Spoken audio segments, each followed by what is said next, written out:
sobre o poder tá falando de oração e do jejum. Por que que o jejum às vezes tá relacionado à oração?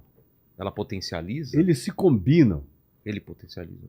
Eles se combinam maravilhosamente bem, porque só vale a pena jejuar se for para orar. Senão você só passa fome. Senão só é de uma dieta. É uma dietinha. E no meu caso, não era como esse pessoal que diz, eu estou fazendo a dieta do não sei o quê. Eles pulam uma refeição e dizem que jejuaram. Não. Aí, meu Deus, isso eu continuo a fazer até o dia de hoje. E não considero jejum. Só que ao invés de almoçar todo dia, meio-dia, eu tomo café da manhã e frequentemente eu Só só vai janto. jantar.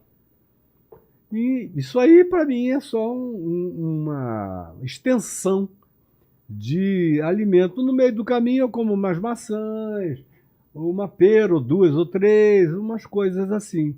Hoje em dia eu sou um homem magro. Meu peso médio no tempo do esporte, do futebol e do jiu-jitsu era 84, 87 quilos de músculo. Depois eu engordei, mas eu não fiquei balofo, eu só fiquei grande. Eu fiquei com 130 quilos, eu fiquei quase 2 centímetros mais alto.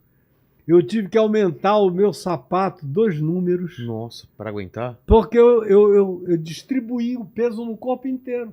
Por isso também, quando eu perdi tudo em 3 meses, no máximo, foi em 98, o ano da minha maior agonia, eu perdi de 130 eu caí para 80 quilos em 3 meses. Todo mundo tem que fazer uma operação depois disso, para tirar as dobras. Eu não precisei nada. Eu não dobrei coisa alguma, porque eu não engordei na barriga, nem no braço, nem nas pernas. Eu fiquei grande. Fiquei mais alto, com um pé maior, mas foi tudo bem distribuído. Quando eu emagreci, eu fiquei totalmente normal, outra vez. E hoje eu sou um cara com 70 quilos de peso. Eu estou precisando ganhar mais massa muscular, né? Por causa da idade. Principalmente na perna, né? Você vai afinando as pernas e os braços.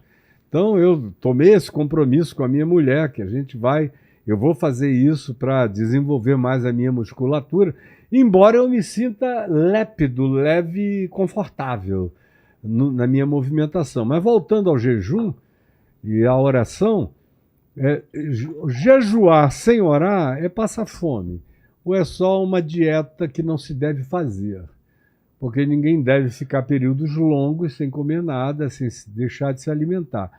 Para o jejum ter significado, você tem que fazer isso pensando no silêncio da sua mente. E foi o que eu aprendi com meu pai. E aprendi com um homem chamado Sadhu Sundar Singh, que era um indiano da seita dos Sikh na Índia, que se converteu ao evangelho com 14 anos e morreu aos 33. Ele desapareceu nas montanhas do Himalaia. E foi um dos caras que mais ensinou sobre jejum na história mais recente da fé cristã. Um homem lindo, maravilhoso, extraordinário, que pouca gente conhece e o mundo inteiro deveria ter conhecido a história desse indivíduo. Eu tive a bênção de me tornar irmão dele por literatura, lendo as parábolas e a história dele. E meu pai me fez o favor de me introduzir a ele. E aí, junto com meu pai e com o Sadhu Sundar Singh, eu comecei a orar e jejuar. E como eu morava no Amazonas, eu logo comecei a jejuar no mato, na floresta. E aí eu fui descobrindo, eu já não era virgem de viagem astral, de Lobsang Rampa. Que isso? Isso era no tempo do movimento hippie. Você aprendia viagem astral com o Lobsang Rampa, que era um mestre de tipo um Osho, de viagem astral, de Khalil Gibran Khalil, tudo isso que já nos anos 60 estava ali na minha geração. Eu já vinha dali, do ayahuasca, do chá de cogumelo, de não sei o quê, de projeções astrais, de respiração, de treino de respiração para viagem astral. Tudo isso eu tinha conhecido antes de me converter. Mas eu descobri que tudo isso era brincadeira perto da seriedade do jejum e da oração de verdade, segundo Jesus, conforme o Evangelho, conforme a prática do meu pai e do Sadhu Sundar Singh. Então, logo, logo, o papai começava a me dizer: meu filho, se você vai jejuar, não fique saindo aí para todo lado, para correr, para pregar, para expulsar demônio, para isso, para aquilo, aquilo outro, porque você só vai ficar passando fome e com dor de cabeça. Se você vai jejuar, se retire. E aí eu comecei a ter uma disciplina, eu era muito, muito disciplinado. Durante os 10 primeiros anos da minha vida, eu vivi uma disciplina muito grande em relação a... Tinha dia para tudo. E havia os dias de separação para o jejum e para a oração. E eu preferia ou me trancar dentro do quarto ou ir para a floresta. Aí logo eu descobri que na floresta era uma maravilha. No meu quarto era lindo, porque eu ficava com o Novo Testamento aberto e, cara, eu decorei o Novo Testamento.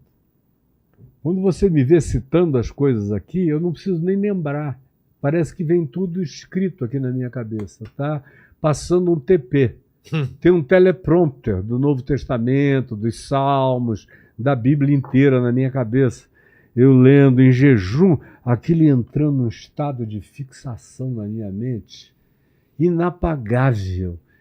E eu não precisava nem lembrar, escuta, é o capítulo tal. Não, eu olhava a página, a altura, o lugar, a letra, tudo. Estava tudo ali, o número do capítulo, do versículo.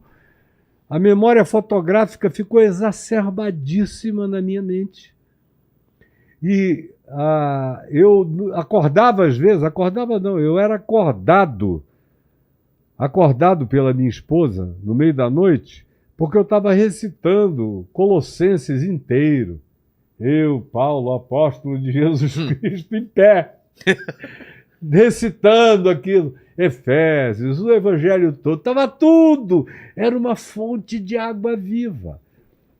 Aí depois eu comecei a ir para o mato. Aí eu forrava ali a floresta, botava um negócio para me proteger e deitava e ficava.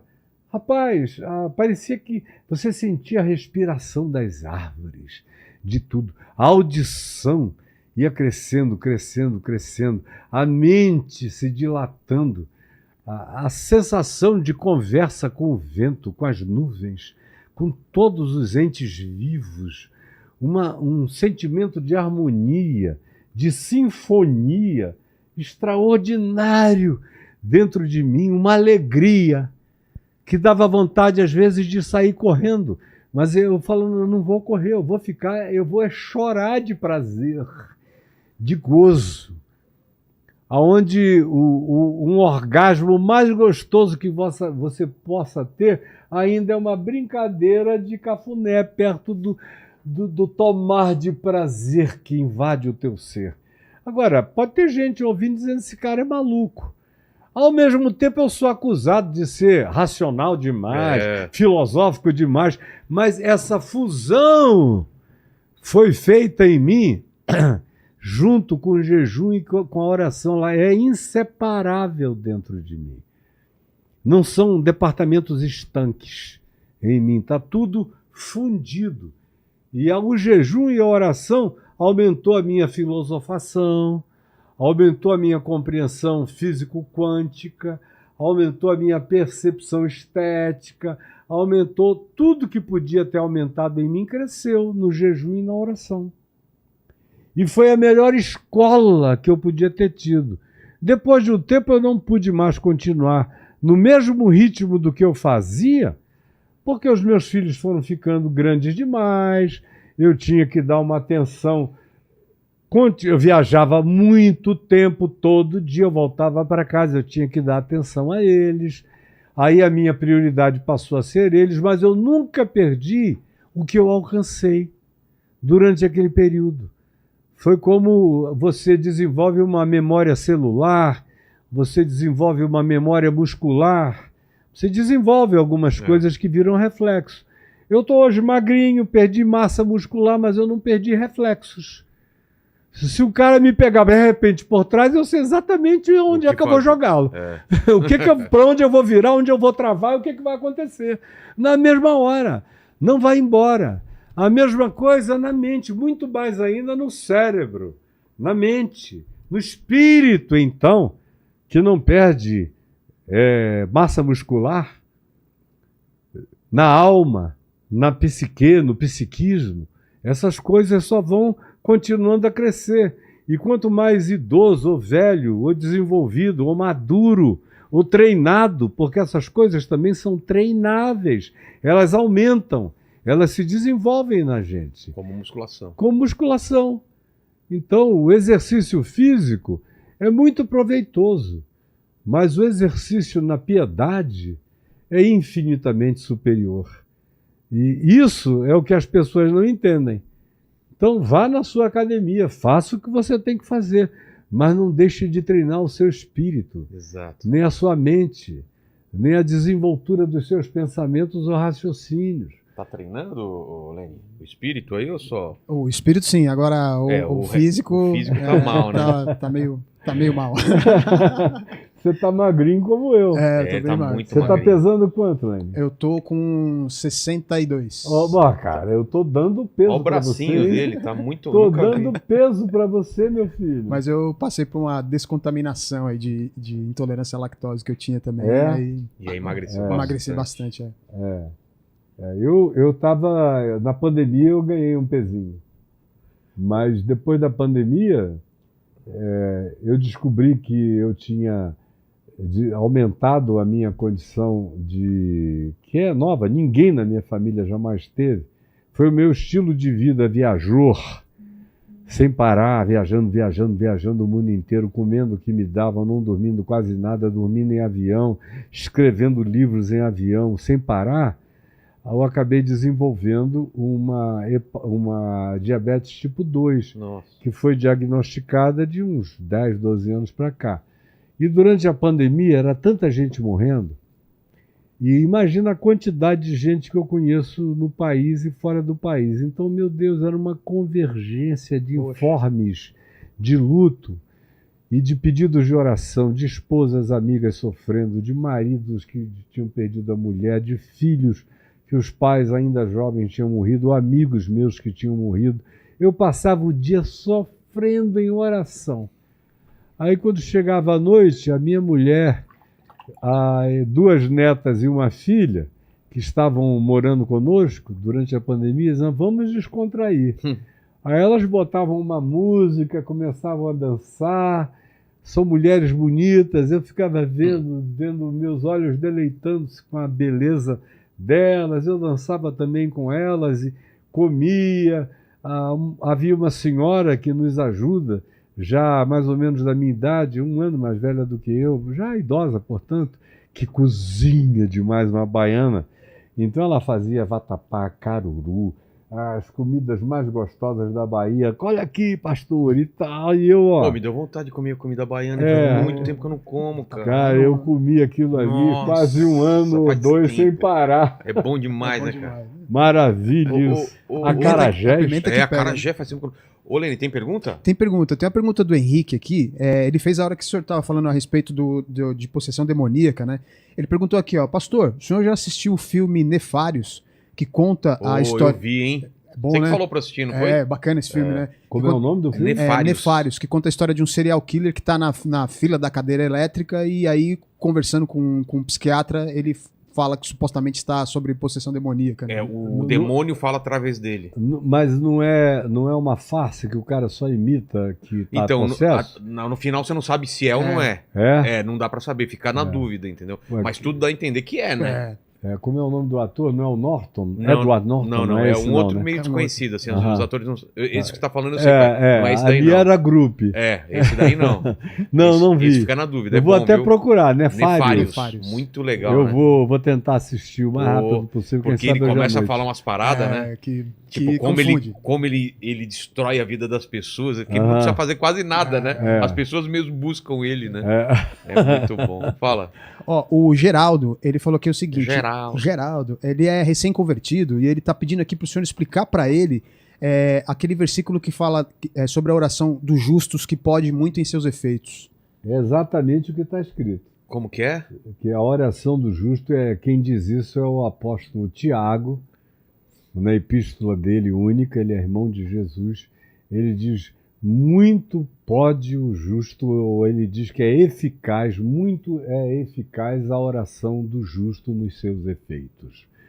Ele está falando não de justiça própria, ele está falando do indivíduo íntegro, sério, sincero, puro, e diante de Deus, que não está de brincadeira com o próximo nem com a vida, não está com nenhum tipo de performaticidade plástica, que não está querendo criar nenhum estereótipo de pseudo-piedade, mas que vive com sinceridade na presença de Deus. O que ele está dizendo é viver com integridade, sinceridade, verdade, justiça, em santidade simples, pura, amorosa, diante de Deus, sem camuflagens. Essa oração é completamente arrebentante. Arrebentante, e é esmagadora. Sobe pro céu no foguete. É como diz o Hebreus no capítulo 11, nesse texto que foi o texto que provocou a conversão do meu pai, que eu falei aqui no início. Tem um versículo lá, do verso 33 para baixo, que vai falando no início do capítulo 11, verso 1, até o verso 32, fala daqueles que honraram a fé com a sua vida. E que foram honrados pela fé com a sua vida. E do capítulo 30, do verso 32 em diante, é daqueles que, apesar de tudo e contra tudo, honraram a fé com as suas existências. No primeiro caso, foram aqueles que foram honrados pela fé. No segundo caso, são aqueles que honraram a fé contra tudo e contra todos. Aí diz, dentre as coisas que se diz, da fraqueza tiraram força. Puseram em fuga exércitos de estrangeiros. Grupos pequenos que pela fé puseram multidões para correr. É isso que esse texto está dizendo. Muito pode na sua eficácia a oração ou a súplica do justo.